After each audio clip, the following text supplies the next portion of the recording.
ए के सारे possible outcomes. सम 7 है ना ए में, 7 सम कैसे कैसे आएगा जरा बताओ।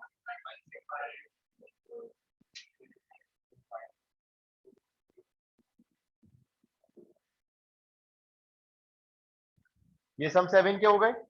बी में बोलो 6 1 6 2 6 3 6 4 6 5 6 6। इसके बाद क्या करते हैं जल्दी बताओ। ए और बी का इंटरसेक्शन बोलो। एक ही कॉमन आएगा बस 6 इसके पहले है, ये रहा 6 1 क्योंकि इसमें भी है। प्रोबेबिलिटी ए बाय बी का फॉर्मूला लिखेंगे, probability A intersection B divided by probability B intersection में 1 है, बी में 6 है, आंसर हो गया 1/6। ये हो गया आपका क्वेश्चन 2 मार्क्स के हिसाब से हो गया। कोई डाउट है तो पूछो भाई जल्दी से।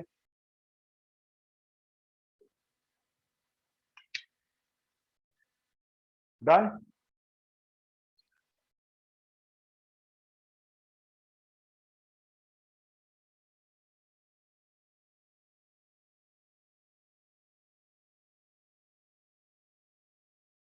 नहीं ये वाली क्यों लगा रहे हो, इसमें तो सीधा सीधा ये लगेगा ना, इंटरसेक्शन 1 हो गया और ए बाई बी निकालना है, सीधा ये लगा दो। ये तो कब यूज होगा जब देखेंगे इसको। हटा दो, कंफ्यूज हो रहे हो शायद। ये हटा दिया मैंने, हाँ ये बीच में लिखा हुआ हटा दिया मैंने। नेक्स्ट क्वेश्चन दे दूं, लिखो consider the experiment, consider the experiment of tossing a coin, consider the experiment of tossing a coin.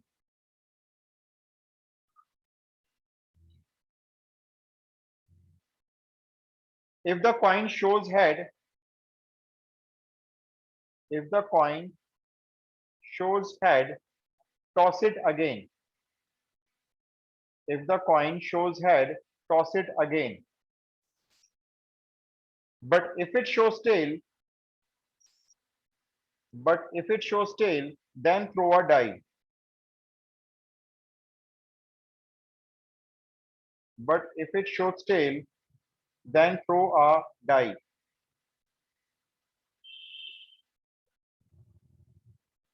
Find the probability that the die shows, बहुत important question है, find the probability that the die shows a number greater than 4. Find the probability that the die shows a number greater than 4 given that there is at least one tail. Given that there is at least one tail.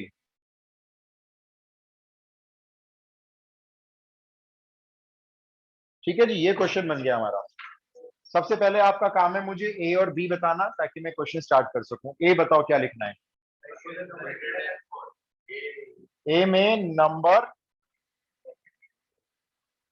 Greater than 4, ठीक है। B क्या लिखना है, condition 1, at least 1 tell, ठीक है। ये ए और B हो गए।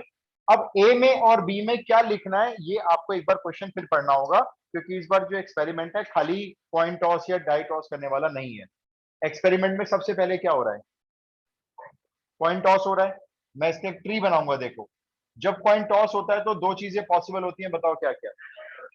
या तो हेड आता है या फिर टेल आता है। क्वेश्चन कह रहा है अगर हेड आएगा तो क्या करना है, पढ़ के बताओ।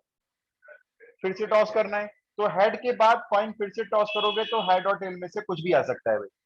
लेकिन अगर टेल आएगा तो क्या करना है, डाई थ्रो करना है। तो डाई पे कौन कौन सा नंबर आ सकता है, 1 2 3 4 5 6।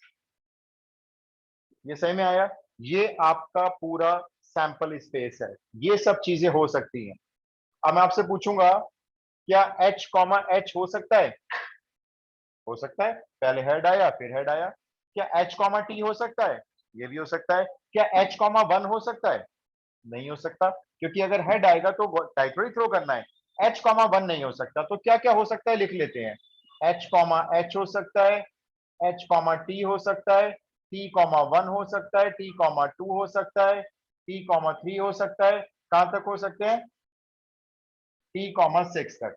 ये सब चीजें इस एक्सपेरिमेंट में हो सकती हैं। यहां तक बोलो क्लियर है या नहीं है? दोबारा सुनो। ये वो एक्सपेरिमेंट है जो क्वेश्चन ने दिया है और मैंने उसको लिख दिया। एक मिनट, बच्चा वेटिंग रूम में।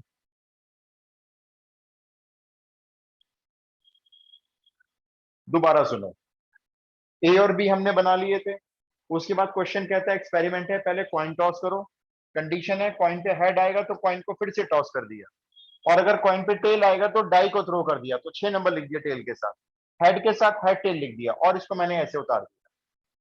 H,H,H,T, दो आउटकम ये, T,1, T2, T3, T4, T5, T6, 6 outcome ये। इसके अलावा इस एक्सपेरिमेंट में और कुछ नहीं हो सकता। क्या यहां तक क्लियर है? अब आप मेरे को ए में बताओगे इसमें से कौन कौन से इवेंट इसमें लिखने हैं, देख के बता दो। 4 से बड़े नंबर वाले बोल दो इसके अंदर। T5 T6 T5 T6। अब आप मेरे को एटलीस्ट वन टेल वाले बोल दो। HT और T1 से लेकर T6। ठीक है, एक तो HT, एक T1, T2 से लेकर T6 तक, यही है ना? अब आप मेरे को इन दोनों का इंटरसेक्शन भी बोल दो, T5 एंड T6। अब आप इस क्वेश्चन का पहले अपना आंसर बोल दो। 2/7 ये हो गया रॉन्ग। अब ये रॉन्ग क्यों हुआ? हम तो बिल्कुल वही कर रहे हैं जो बताया था। 2/6 होगा। वही है। 2 तो ये हो गए, और ये कितने हैं? 6 ये और एक ये 7। तो 2/7 बोल रहे हो ना आप आंसर, फिर भी रॉन्ग आंसर। अब सुनो कि रॉन्ग हुआ तो हुआ क्या। ऐसा क्या हुआ कि हमारा आंसर रॉन्ग आ गया जबकि हमने सारे क्वेश्चन ऐसे ही किए हैं। फॉर्मूला क्या होता है? Probability A intersection B upon probability B. अब आप समझो क्या है ये जो T5 आप लिख रहे हो, क्या ये एक साथ हुआ है या अलग अलग हुआ है? अलग अलग हुआ है। पहले आपने कॉइन फेंका, उस पर टेल आया होगा, उसके बाद आपने कॉइन को रख दिया साइड में और आपने डाई को रोल किया, तो डाई पे क्या आया होगा? 5 आया होगा। तो जब मैं आपसे पूछूंगा T5 के होने की प्रोबेबिलिटी क्या है, तो पहले आप मुझे टेल की प्रोबेबिलिटी बताओ। कॉइन पे टॉस करते हैं, टेल की क्या प्रोबेबिलिटी होती है? 1/2। तो जब मैं T5 की प्रोबेबिलिटी लिखूंगा तो देखो क्या लिखा मैंने, 1/2। अभी मल्टीप्लाई लगाओ, अब मुझे 5 आने की प्रोबेबिलिटी बताओ डाई पे, 1/6। तो मैं इसको काउंट करके नहीं निकाल रहा हूं प्रोबेबिलिटी। हर क्वेश्चन में काउंट करके निकालते हो ना, 2 इसके 7 उसके, 2 इसके 18 उसके। क्यों नहीं काउंट कर रहे? क्योंकि ये एक साथ नहीं हुआ है एक्सपेरिमेंट। पहले टेल आया है, बाद में डाइस पे 5 आया। इसी तरह से प्लस। अब आप मुझे T6 की प्रोबेबिलिटी बोलो। 1/2 इंटू 1/6। अब डिवाइड में आ जाओ। अब मेरे को बी में यहां से शुरू करो, इसकी प्रोबेबिलिटी बोलो। पहले एच आया, बाद में टेल आया। पहले हेड आया 1/2, कॉइन को फिर से टॉस किया, टेल आया, फिर 1/2 प्लस। पहले टेल आया, उसके बाद डाइस पे 1 आया। बोलो 1/2 इंटू 1/6। पहले टेल आया, बाद में 2 आया। सेम ये कितनी बार आएगा फिर? into तो एक 6। काम करते हैं, 6 बार क्यों लिखे, यहीं पे इसको इंटू 6 कर देते हैं। ये इसका आंसर है। इसको सॉल्व करोगे, इसलिए ये क्वेश्चन बहुत इंपॉर्टेंट है। हर बच्चा इसका आंसर लिख के आता है 99%। कहते हैं 2 इसमें बताए थे हमें और 7 इसमें हमने गिन लिए हैं, आंसर 2/7 है। रॉन्ग हो जाएगा क्योंकि ये एक इवेंट नहीं है, इसके अंदर भी दो चीजें अलग अलग हो रही हैं। अगर ये दोनों चीजें अलग अलग हो रही हैं तो इनकी प्रोबेबिलिटी को मल्टीप्लाई करके इसकी प्रोबेबिलिटी बनेगी। अच्छा बताओ, इसमें से इसके होने की प्रोबेबिलिटी क्या है? ये पूरा सैंपल स्पेस है, मान लो पूछूंगा मैं इसकी क्या चांस है होने के, बताओ क्या है इसके चांस? 1/2 इंटू 1/2। अब इसके चांस वैसे नहीं बोलोगे आप मेरे को कि ये तो एक है जी और इसमें टोटल 8 है, तो 1/8 इसकी प्रोबेबिलिटी हुई, गलत हो जाएगी। 1/8 इसकी प्रोबेबिलिटी नहीं है क्योंकि ये दोनों चीजें अलग अलग समय पे हुई हैं। पहले ये हुआ है, उसके थोड़ी सेकंड बाद ये हुआ हो, तो दोनों की प्रोबेबिलिटी को मल्टीप्लाई करके हम इसकी प्रोबेबिलिटी बना रहे हैं। इसलिए ये क्वेश्चन मोस्ट इंपॉर्टेंट मार्क करना, ये 4 नंबर तक में आ सकता है। अब आप मेरे को इसको सॉल्व करके सिंप्लीफाई करके जरा आंसर चेक करा दो। सर हाँ जी बोलो। सर अगर सेकंड वाला आउटकम फर्स्ट वाले पे डिपेंडेंट हो तब ऐसे करेंगे? नहीं, डिपेंडेंट नहीं है, कंडीशन है कि पहले आप कॉइन टॉस करो जी, कॉइन आ गया, हम कहेंगे हाँ जी कॉइन टॉस कर लिया, क्या आया? उसने कहा हेड आया, उसने कहा अच्छा कॉइन फिर से लेके फिर से टॉस करो, तो हमने कहा हेड भी आ सकता है, टेल भी आ सकता है, हमने वो लिख लिया। तो ये जो दूसरा वाला इवेंट एच टी है वो कब आ रहा है, जब पहले हेड आ रहा है, और अगर पहले टेल आ रहा है तो इसमें से कोई एक लेना है। तो ये सारे लिख तो लिए हमने, लेकिन अगर इसमें से किसी की प्रोबेबिलिटी पूछी जाएगी तो इसमें दो चीजों की प्रोबेबिलिटी को मल्टीप्लाई करके उसकी प्रोबेबिलिटी बनाएंगे, गिन के नहीं बना सकते इसमें हम। 2/9 इसका आंसर है। इसको सॉल्व कर लो, ये पूरा सॉल्व करके 2/9 आना चाहिए। तो इस टाइप के क्वेश्चन जहां पे इस तरह का एक्सपेरिमेंट करवाते हैं, पहले कहेंगे ये करो, अच्छा हमने करा कर लिया जी, कहेंगे अच्छा क्या है, हम कहेंगे ये आ रहा है हेड और टेल, फिर बताएंगे आपको कि अच्छा भाई हेड आ रहा है तो ये काम करना है, टेल आ रहा है तो ये काम करना है। उसके बाद हमने वो सैंपल स्पेस बना दिया, ए और बी लिख लिए, फॉर्मूला लगा दिया, जब प्रोबेबिलिटी की वैल्यू पुट करने की बात आई तो काउंट मत करना बस। क्या क्लियर है क्वेश्चन? अब आप एक मुझे एक्स्ट्रा करके दिखाओ, ये तो है एनसीईआरटी में सर सॉल्व। एक बार वापस बता दो, प्रोबेबिलिटी कैसे लिखी है हमने? मैं फिर से बता देता हूं। देखो जब मेरे को यहाँ पे ए इंटरसेक्शन बी की प्रोबेबिलिटी लिखनी है, तो मैंने दो आउटकम इसमें लिखे हुए हैं, लेकिन मैंने इनको दो काउंट नहीं किया है। इसको कैसे निकाला है मैंने, इसके आउटकम की प्रोबेबिलिटी, पहले टेल आया, डाई थ्रो किया, सॉरी पॉइंट टॉस किया, टेल आने की प्रोबेबिलिटी ये 1/2 हो गई। अभी वर्क कंप्लीट नहीं है, आपको बोलेंगे अच्छा डाई थ्रो करके 5 लाओ, तो 5 आने की प्रोबेबिलिटी डाई पे 1/6 लिखी है, ये इसकी प्रोबेबिलिटी हो गई। एक और अगर है तो प्लस कर लो, अब इसकी प्रोबेबिलिटी लिखेंगे, फिर से सेम वही आ जाएगा 1/2 इंटू 1/6, इस तरह से। अब नीचे वाला कैसे है देखो, यहाँ पे आपको लिखनी है बी की प्रोबेबिलिटी लिखनी है, बी में ये सारे हैं, इन सब की लिखनी है, तो ये 7 है, तो पहले इसकी लिखते हैं। चलो हम कैसे लिखेंगे, लेकिन पहले हेड आया 1/2, उसके बाद कॉइन आपने दोबारा टॉस करके फिर टेल आया फिर से 1/2, फिर यहां से शुरू करेंगे टेल 1 से, पहले टेल आया 1/2, हेड आया 1/6। अब ये क्योंकि 6 बार आना था, हमने कहा 6 बार क्यों ऐड करें, इसको इंटू 6 कर दिया है। प्रणब तभी ठीक है, क्या हुआ, पानी पी लो थोड़ा। नेक्स्ट क्वेश्चन ट्राई करो, अब आप लोग ट्राई करना भाई। Consider the experiment, consider the experiment of throwing a die, ऐसे ट्री बना लेना है उसका भी, ठीक है। Consider the experiment of throwing a die, if a multiple of 3 comes up, if a multiple of 3 comes up, throw the die again, throw the die again, and if any other number comes, and if any other number comes, toss a coin, toss a coin.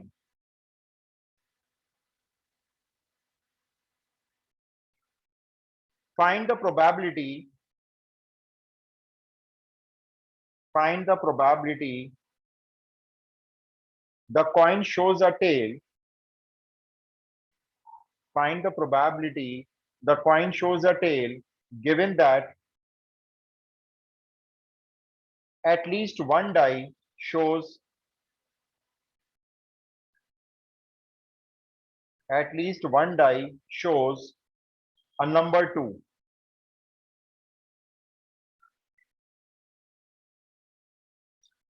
At least one die shows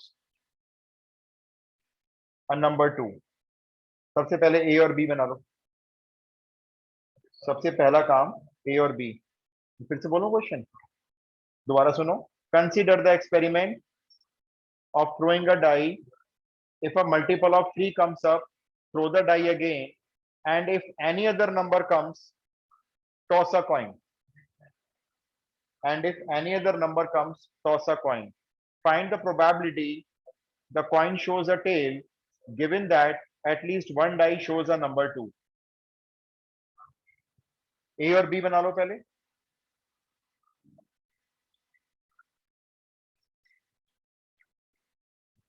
ए में क्या लिखा है बता दो।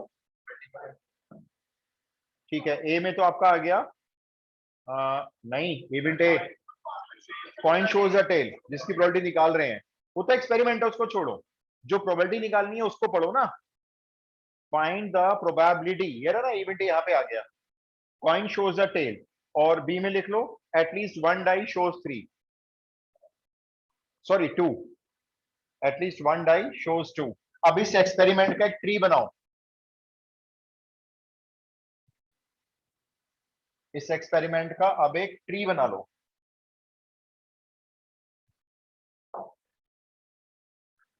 अच्छा बताओ experiment कहां से शुरू हुआ है? कॉइन से, डाई से? डाई से शुरू हुआ है। डाई पे क्या क्या आउटकम्स पॉसिबल होते हैं बोलो? 1 2 3 4 5 6, ठीक है। क्या कंडीशन है बोलो, आगे क्या बोल रहा है क्वेश्चन? 3 और 6 पे कॉइन टॉस करना, और 3 और 6 पे डाई टॉस करना। 3 आएगा, अगर 3 मल्टीपल हो गया ना 3 का, तो क्या करना है? क्या करना है, क्या है? फिर से डाई करना है, यहां से फिर से 6 बना लो, और 6 पे भी 6 बना लो, और अगर कोई और नंबर आएगा तो कॉइन, तो यहां से 2 बना लो एच टी, 2 बना लो एच टी, 2 बना लो एच टी, 5 से भी 2 बना लो एच टी, हो गया ट्री। अब ये सारी चीजें सैंपल स्पेस यहां पे लिख लो, 1 के बाद एच, 1 के बाद T, 1H 1T, 2H 2T, 3 1 3 2 dot dot dot 3 6, 4H 4T, 5H 5T, 6 1 dot dot dot 6 6। मैंने सारे के सारे देखो ये इसमें लिख दिए। अब आप मेरे को ए में बताओ इसमें से कौन कौन से आएंगे। आपने लिखा है coin shows a tail, tail वाले बोलो कौन कौन से हैं? 1T 2T 4T 5T। 1T 2T 4T 5T, और बस। बी में क्या है? कम से कम एक बार 2 दिखना चाहिए, एक बार 2 तो दिखना ही चाहिए। ये ले ले 2H, 2 दिख रहा है इसमें। अगला 2T, अगला 3 2, अगला 6 2। कम से कम एक बार जहां 2 दिख रहा था हमने उतार लिया, ठीक है। इसका कॉमन बताओ। 2T कॉमन है बस, मेरे ख्याल से है ना, 2T कॉमन है। चलो अब इसके आगे आप करो, यहां तक तो मैंने आपको करके दे दिया। फॉर्मूला लगाना है, बस ध्यान रखना है एक्सपेरिमेंट में जब आप इसकी प्रोबेबिलिटी लिखोगे तो 1 नहीं गिनना है इसको। इसकी प्रोबेबिलिटी बताओ, चलो अब इसकी बताओ खाली। पहले 2 आया, 1/6 मल्टीप्लाई 1/2, इस तरह से। और अपॉन में बी में इन चारों की ऐड कर देना, अपॉन बी आएगा ना, उसमें इन चारों की ऐड कर देना। अब निकालो इसका आंसर बहुत जल्दी से।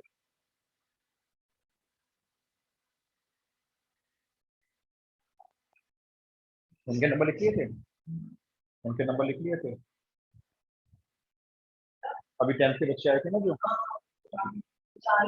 हाँ 4 थे।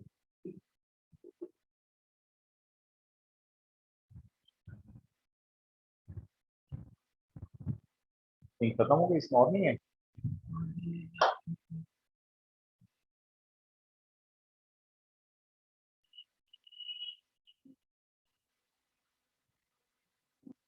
सर ये 3/8। बताओ कितना आ रहा है, 3/8। रुको चेक करते हैं। नहीं भाई 3/8 नहीं आ रहा है इसका, हाँ 3/8 आ रहा है, सॉरी। इसका आंसर 3/8 आना चाहिए भाई। आ गया 3/8। अब तो बस वैल्यू पुट करनी है।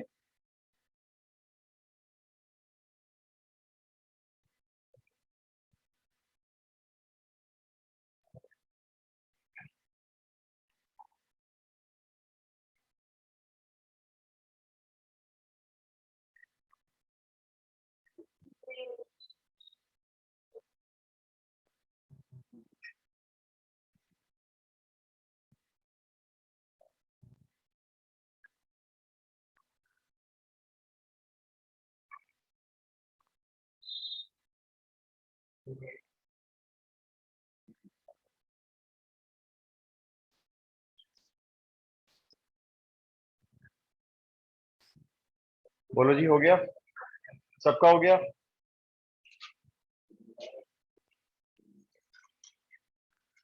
So 3/8।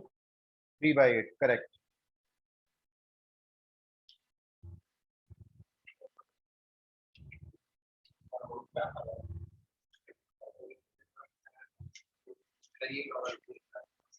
कोई नहीं, बस ये चाहिए, ये एकदम एकदम कोई स्टोरी।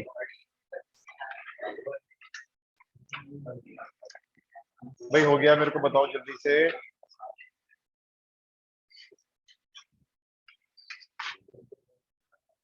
सबका हो गया। अब एक टॉपिक समझा रहा हूँ अगला, लेकिन एक क्वेश्चन की फॉर्म में समझाऊंगा। एक क्वेश्चन नोट करो। ये सबका हो गया, मैं इसको वाइंड अप करूं 3/8।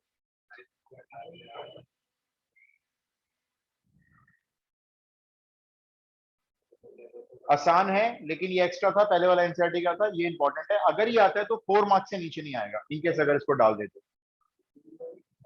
ओके, क्वेश्चन लिखो। A die is thrown. सिद्धांत दोबारा बताओ, आ गया? Okay, a die is thrown. एक डाई को थ्रो किया जाता है। A die is thrown. अब इवेंट मैं बता रहा हूं आपको, जो आपको बनाने हैं। एक इवेंट ई बनाओ। Capital E is equals to, capital E is equals to number. repeat कर देना। अ डाई इज थ्रोन, एक डाई को थ्रो किया जाता है। उसके बाद एक इवेंट आपको ई बनाना है। इवेंट ई में आप लिख लो, जो डाई पे नंबर आएगा, number is a multiple of 3। Number is a multiple of 3। और एक एफ इवेंट बनाना है आपको दूसरा, number is even. Number is even. ये दो इवेंट आपको बता दिया है कि ये है। आपको फाइंड करनी है दो प्रोबेबिलिटी, एक ई अपॉन एफ, एक एफ अपॉन ई। दोनों कंडीशन प्रोबेबिलिटी है। तो चलो करते जाओ, मेरे साथ साथ बताते जाओ। पहले तो ई में बताओ क्या क्या लिखना है मेरे को। नंबर 3 का मल्टीपल होना चाहिए, डाई थ्रो किया है, सिंपल 3 6।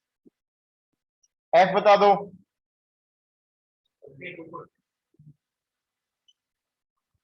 ठीक है, यही है ना। ई इंटरसेक्शन एफ बता दो, only 6। Probability E bye F का फॉर्मूला बोलो। E intersection F upon probability F, यही होता है ना। वैल्यू पुट करो।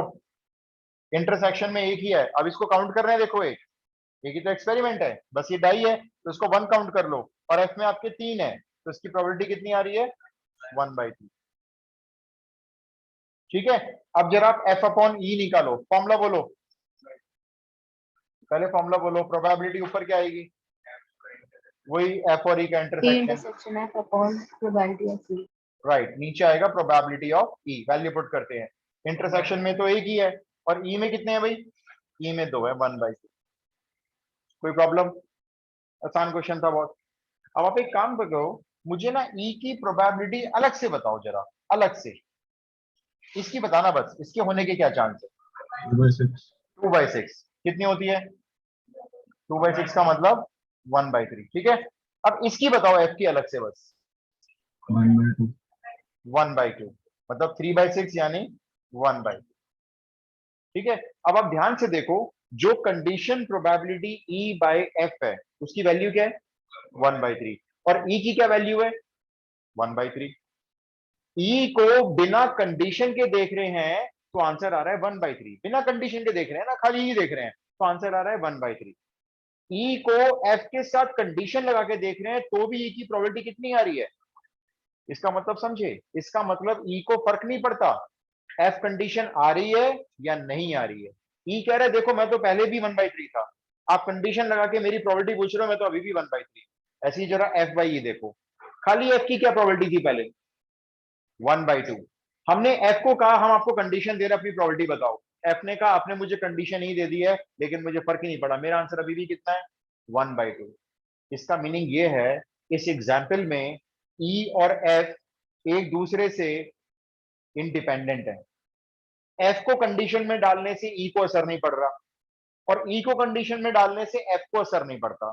तो जब ऐसा होता है, भाई ई की प्रोबेबिलिटी पहले भी 1/3 थी, कंडीशन डाल के निकाली है, अभी भी 1/3 आ रही है, तो कंडीशन का फायदा ही क्या है फिर? और ऐसी एफ में हो रहा है, एफ की प्रोबेबिलिटी पहले 1/2 थी और अभी हमने कंडीशन डाल दिया है तो भी 1/2 है। इसका मतलब ये है, ना तो ई के होने से एफ को फर्क पड़ता है, और ना एफ के होने से ई को फर्क पड़ता है। तो हम क्या बोलेंगे इसमें, therefore E and F R independent events. अब एक इंडिपेंडेंट इवेंट्स का हम एक फॉर्मूला बना लेते हैं जो हम 1 या 2 मार्क्स के क्वेश्चन में अप्लाई करेंगे। अच्छा एक बात बताओ, इसकी जो वैल्यू है, ये वाला जो फॉर्मूला लगाया था ना आपने, इसकी वैल्यू किसके इक्वल आई है, 1/2, और 1/2 किसकी प्रोबेबिलिटी है, एफ की है। तो मैं इसको बोल सकता हूं ना कि ये वाली जो प्रोबेबिलिटी है वो प्रोबेबिलिटी एफ के इक्वल है, और ये वाली प्रोबेबिलिटी किसके इक्वल है, ये वाली बताओ, ये वाली, ये ई के इक्वल है। अगर मैं इन दोनों को क्रॉस मल्टीप्लाई करवा दूं आपसे, तो देखना यहाँ मल्टीप्लाई करना, क्रॉस क्या आएगा, पी एफ इंटू पी, किसके इक्वल, इंटरसेक्शन के इक्वल। यहां से क्या आएगा बताओ, यहाँ पे इसको मैं पीई लिख देता हूं, चलो बताओ क्या आएगा, यहाँ से करो क्रॉस मल्टीप्लाई, वही तो आएगा जो पहले आ रहा है। तो इंडिपेंडेंट इवेंट्स का फॉर्मूला क्या हुआ, probability E intersection F equal होती है probability E multiply probability F के। इस फॉर्मूले को आपको याद करना है, लेकिन कब, जब ई और एफ इंडिपेंडेंट इवेंट्स होते हैं।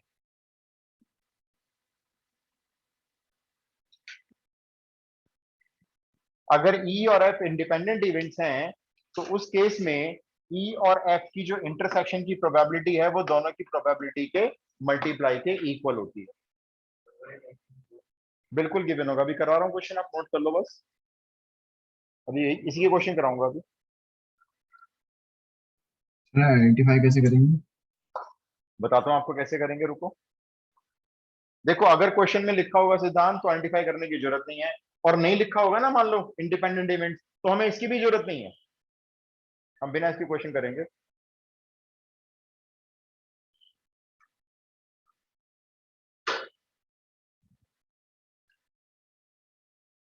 नोट कर लिया, क्वेश्चन लिखते, इस फॉर्मूले को आई रिपीट हम तभी यूज करेंगे जब क्वेश्चन हमें कहेगा इंडिपेंडेंट इवेंट्स हैं, वरना हम इसको यूज नहीं करेंगे, ना ही हमें इसकी जरूरत पड़ेगी कभी। लिखो, इफ P ब्रैकेट ए, तो मैं क्या बोलूंगा इसको, probability of A, P bracket में ए लिख लो, is equals to 3/5,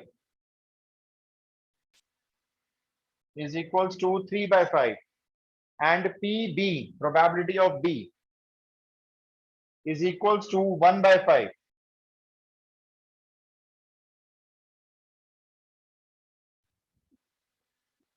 Find probability A intersection B, और देखो यहाँ पे बोल रहा है आपको question, if A and B are independent events, answer बोल दो अपना सीधा, ऐसे यूज करना है, जब बोलेंगे तो हम यूज करेंगे। इसने कहा इंडिपेंडेंट इवेंट्स, हमने कहा अच्छा जी ये लो, प्रोबेबिलिटी जो ए और बी के इंटरसेक्शन की होगी वो इन दोनों को मल्टीप्लाई करके निकलेगी, क्योंकि आपने हमें बोला इंडिपेंडेंट है। तो आंसर हो गया आपका 3/5 इंटू 1/5, 3/25। Simple question. एक और करते हैं फॉर्मूला बेस्ड।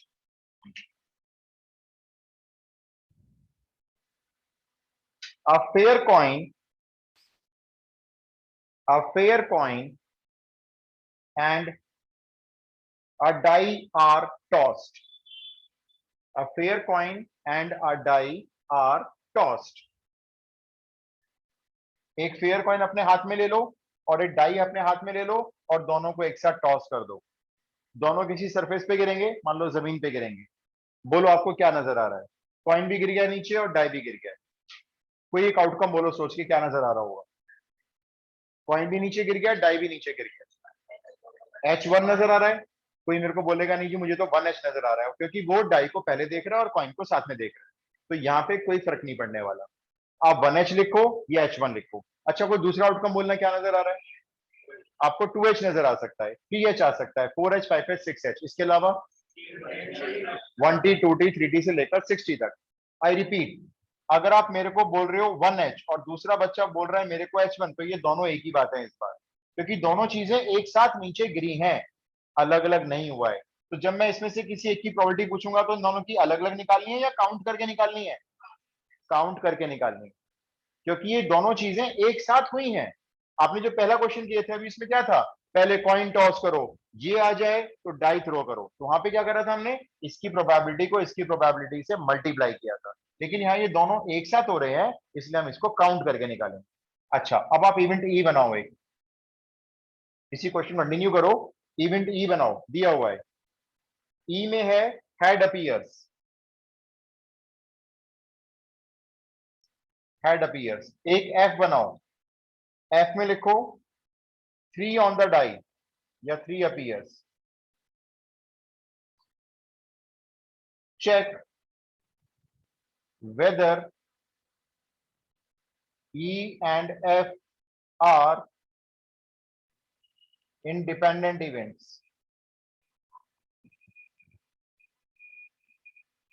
चेक करके बताओ क्या E और F इंडिपेंडेंट है? इंडिपेंडेंट के लिए आपको 3 प्रोबेबिलिटी निकालनी है, एक तो E की अलग से, फिर एक F की, और फिर इंटरसेक्शन की। फिर अगर ये फॉर्मूला वेरीफाई हो गया तो इंडिपेंडेंट कहेंगे, नहीं तो कह देंगे नहीं है। चलो बताओ ई में क्या क्या लिखूं? हेड अपीयर्स, H2, H6 तक। ठीक है, हेड अपीयर्स, तो हेड के साथ कॉइन का 1 भी दिख रहा होगा, H1 H2, ये आपके ई के इवेंट्स हैं। एफ के बताओ जी, 3 ऑन द डाई वाले बोलना। H3, T3। अब तो H3 लिखो ना, अगर H3 लिख चुके हो तो, है ना, अब H3 लिखो सबको, H3 एंड T3। अब आप मुझे इन दोनों का इंटरसेक्शन बोलो। S3।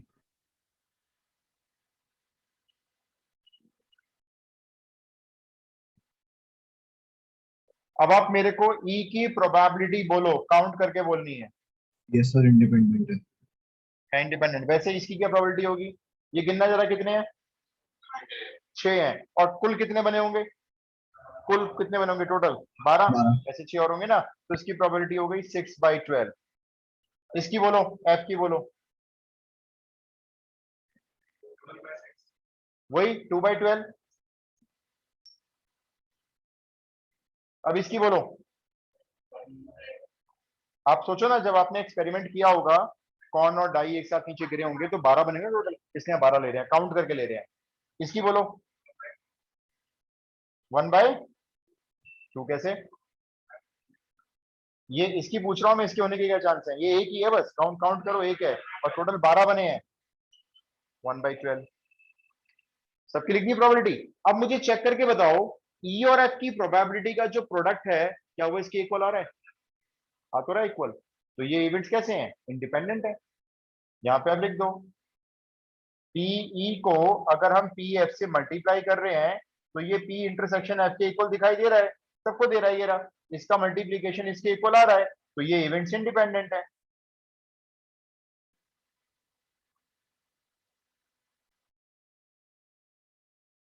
बस ये नीचे लिख देंगे, E and F R independent events. तो हम देखो इस फॉर्मूले का कब यूज कर रहे हैं? जब हमसे बोला जा रहा है कि इंडिपेंडेंट इवेंट्स हैं, हम तब यूज कर रहे हैं। जब हमसे बोला नहीं जाएगा तो हम करेंगे भी नहीं इसको यूज। कोई डाउट है तो पूछो भाई। आप कुछ, आप 11th क्लास के फॉर्मूले नोट करो, एनसीईआरटी में क्वेश्चंस दिए हुए हैं इसके। ये रब कर देता हूं।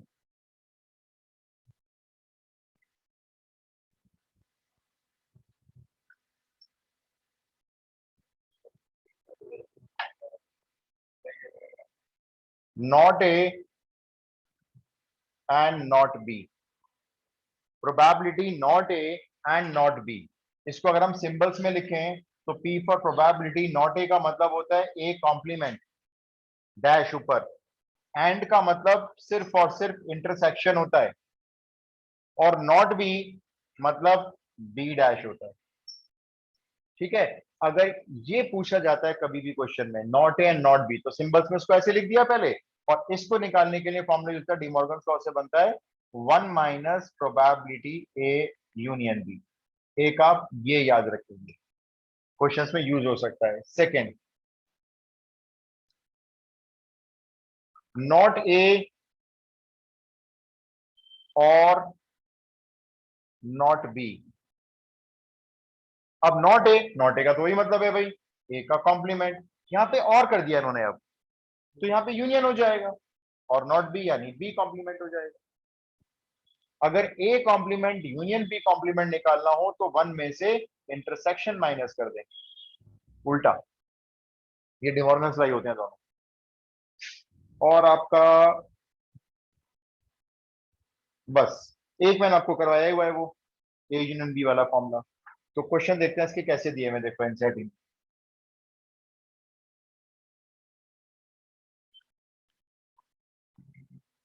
अच्छा एक और पॉइंट नोट करो, 11th क्लास का है। अगर ये कहा जाए ना ए एंड बी आर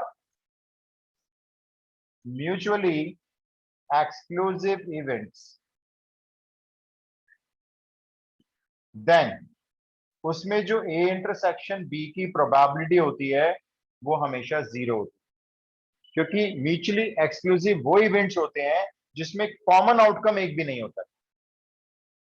तो अगर क्वेश्चन में कहीं भी आए, क्योंकि इसका क्वेश्चन दिया हुआ है एनसीईआरटी में, अगर क्वेश्चन में लिखा हुआ आएगा A and B are mutually exclusive events, तो आप समझ जाना इस केस में आपको इंटरसेक्शन की प्रोबेबिलिटी जीरो लेनी। क्वेश्चन लिखो,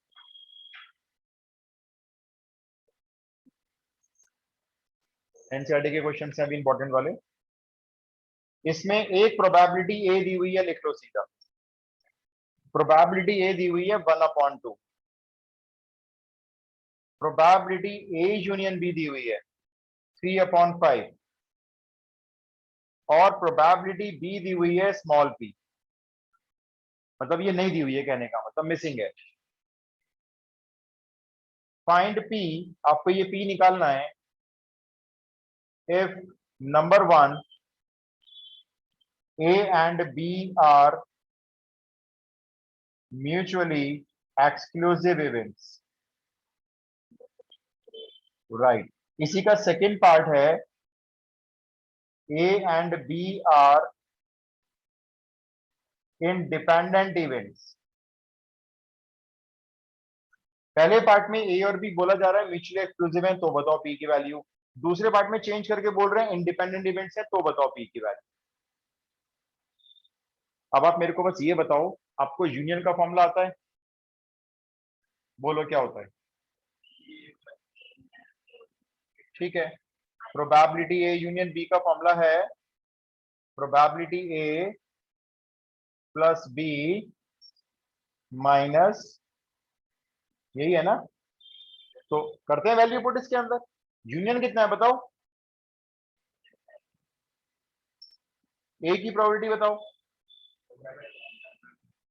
बी की बताओ, इंटरसेक्शन की बताओ, पहला पार्ट कर रहे हो। अब क्वेश्चन में ये नहीं कहा कि इसकी वैल्यू जीरो है, क्वेश्चन ने क्या बोला, ए और बी म्यूचुअली एक्सक्लूसिव है। तो हमने याद किया हुआ है अगर म्यूचुअली एक्सक्लूसिव है तो इंटरसेक्शन की प्रोबेबिलिटी जीरो लेनी है। अब इसको सॉल्व करके पी निकाल लो, अब क्या बचा है? 1/10, ठीक है। ये फर्स्ट पार्ट हो गया सॉल्व। इसको सॉल्व कर लेना भाई अपने आप, ये इधर जाके माइनस हो जाएगा बस, फिर एलसीएम लेके माइनस कर लो, क्या आंसर आ रहा है? 1/10। सेकंड पार्ट में आओ, सेकंड पार्ट में फॉर्मूला तो यही लगाओगे, वैल्यू भी यही पुट करोगे जो दी हुई है। यूनियन की वैल्यू 3/5, ए की वैल्यू 1/2, बी की वैल्यू पी। अब आप बताओ इस बार इंटरसेक्शन क्या लूं? ए और बी बोल रहे हैं इंडिपेंडेंट इवेंट्स है, ए जीरो तो नहीं ले बी सकते। बोलो, इधर तो बोल दिया बच्चों ने 3/2, राइट। अब इंटरसेक्शन की प्रोबेबिलिटी कैसे निकलेगी? इंडिपेंडेंट इवेंट्स वाले फॉर्मूले से। और वो फॉर्मूला क्या होता है? ए इंटरसेक्शन बी की प्रोबेबिलिटी होती है ए की प्रोबेबिलिटी मल्टीप्लाई बी की प्रोबेबिलिटी। तो बोलो कितना लिखना है यहाँ पे? हाफ पी या p/2 कह दो। तो फर्स्ट पार्ट में इंटरसेक्शन की जगह जीरो लिखा गया और p निकाला गया। सेकेंड पार्ट में इसी इंटरसेक्शन की जगह इन दोनों को मल्टीप्लाई करके जो आया वो लिखा गया, क्योंकि उसने बोला ऐसा करने को, ए और बी इंडिपेंडेंट इवेंट्स हैं, और नाम क्यों करते? तो दोनों पार्ट में अलग अलग p की वैल्यू आई। अब सेकेंड पार्ट से आंसर बता दो। 1/5, देख लो भाई बाकी लोग। Yes, sir.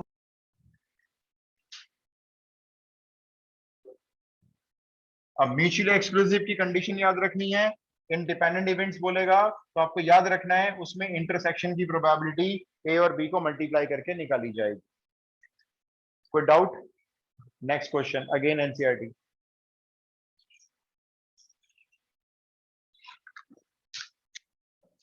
प्रोबेबिलिटी ए दी हुई है,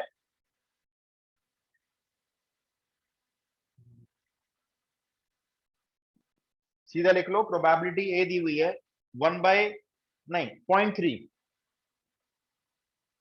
और प्रोबेबिलिटी बी दी हुई है 0.4। आगे लिख लो कॉमा करके, A and B are independent events, A and B are independent events. अब देखो यहां बोल दिया है आपको इंडिपेंडेंट है, तो बताओ आप क्या यूज करोगे? जहां यूज करना पड़ेगा, जहां भी इंटरसेक्शन भी चाहिए होगा वहां पे क्या करना है आपको? P A into P B कर देना जब भी चाहिए होगा आपको। इस क्वेश्चन में 4 पार्ट है, चारों पार्ट फाइंड करो। 0.5 के 4 आ सकते हैं एग्जाम में। Number 1 probability A intersection B, number 2 probability A union B, number 3 probability A by B, number 4 probability B by A. चारों निकालो अब। ए और बी इंडिपेंडेंट उसने बोल दिया है, तो पहला पार्ट तो बड़ा आसान हो गया अब तो।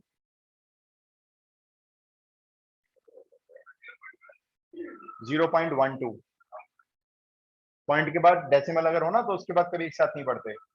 ये मल्टीप्लाई करके आएगा 0.3 और 0.4 को, 0.12। सेकंड पार्ट निकालो, फॉर्मूला आपको मालूम है 0.58 0.58। देखना भाई यही आ रहा है क्या? 0.7, ठीक है 0.58 आएगा। Third part A by B का फॉर्मूला करके आए हो अभी, इंटरसेक्शन सेम क्यों रहेगा? तो नीचे तो प्रोबेबिलिटी ए और बी की चेंज करोगे ना, सेम क्यों आएगा? भाई इंटरसेक्शन आपने निकाल लिया, इंडिपेंडेंट को यूज करके निकाल दिया, आपके इंडिपेंडेंट को यूज करके इंटरसेक्शन 0.12 आ रहा है। जब आप इसकी प्रोबेबिलिटी निकालोगे तो फॉर्मूला क्या लगाओगे? Probability A intersection B upon B, ये लगाओगे ना। इंटरसेक्शन की प्रोबेबिलिटी और बी की प्रोबेबिलिटी आपकी 0.3, ये 2/5 आ रही है। तो पीबी तो आया। सॉरी, हाँ तो ठीक तो है, मैंने पीबी 0.4 ही तो लेना है। चलो ठीक कर लो, 8 से नहीं,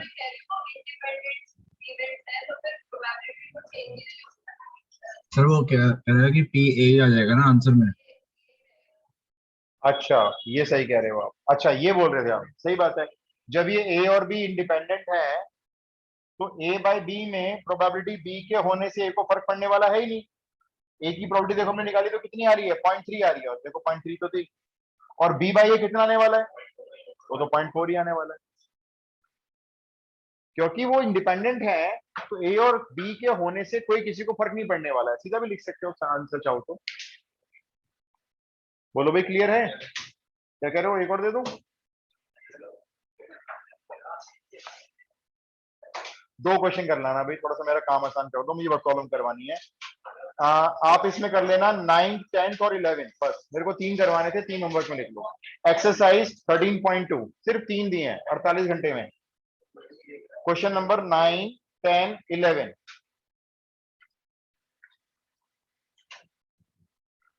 वो ऐसे ही है, ये पी ए दे रखा है, पी बी दे रखा है, ये निकालो वो निकालो, ऐसे वाले हैं।